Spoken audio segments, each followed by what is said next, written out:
Let's move on. This is your guy. You like this dude. What? You're a huge fan of this guy. You just bought his jersey and everything. Okay. I honestly don't know how to respond to that. Yeah, well, I win, you lose.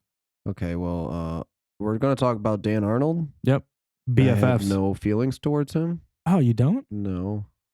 I want to talk about him, though. Okay. So, he's a new addition to Jacksonville. Football. Right, to Jacksonville. Yeah. Yeah. Past 3 weeks, been good. 10 targets in a game, 7 targets in a game, 7 targets in another game. So 24 targets in 3 games. He's seen the most targets on the team in that time span. I think you can play Dan Arnold. He hasn't had like any massive games yet, hasn't hit the end zone yet though, but he's got 60 yards in all 3 of those games at least. And not much is working for Jacksonville, and the remaining schedule of his is they're bookended by 2 tough matchups, but everything in between is pretty good. We start off with San Francisco week 11.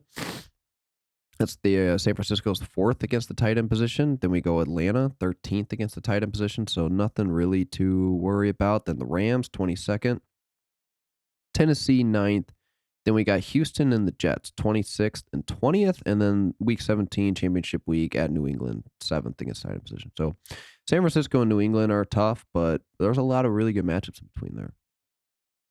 Yeah, I just when I think of Jacksonville, it's just everything's gross. Yeah, for pretty much. Yeah, I mean, I do like James Robinson. I've liked him pretty much all year. I was probably, and luckily for me, it worked out with Travis Etienne getting hurt, but I was like the only James Robinson supporter I felt like out there. And he's quietly, in my opinion, had a pretty good season. No, he's been very good. But as far as when you look at this wide receiver core, and then you even go down to these tight ends, there's just not much there. I mean, Marvin Jones is your number one. He's disappeared. You know, and Laviska Shenault's just like this. They kind of just utilize them in whatever fashion they can. And then even Jamal Agnew's having some games here and there. So you're just, what's going on? I think Dan Arnold might be the only consistent piece moving forward. He's outperformed Marvin Jones and Shenault in every game so far the past 3 weeks. And all I give a crud about is targets. That's all I care about. If you're going to get targets, that means you're going to get points. Because it's going to eventually turn into receptions with hopefully it turns into touchdowns. Yeah, we just need to get him in the end zone. Yep. Yeah, dude, if you it's a tough thing for Jacksonville. If he would have scored this week, is tough. If he would have found the end zone this week, it'd be a totally different ballgame. That's all it takes for a tight end. Yeah. I mean, even without the touchdown last week, he still scored 11 points. So that's not That's awful. what I'm saying. Yeah.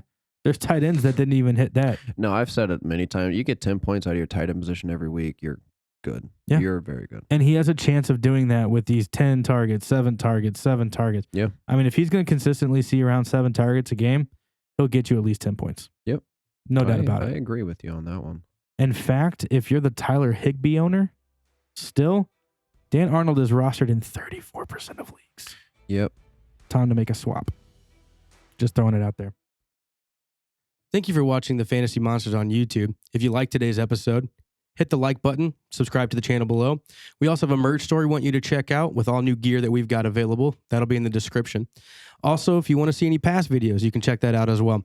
Thank you so much for watching the Fantasy Monsters. We'll catch you next time. Have a good one.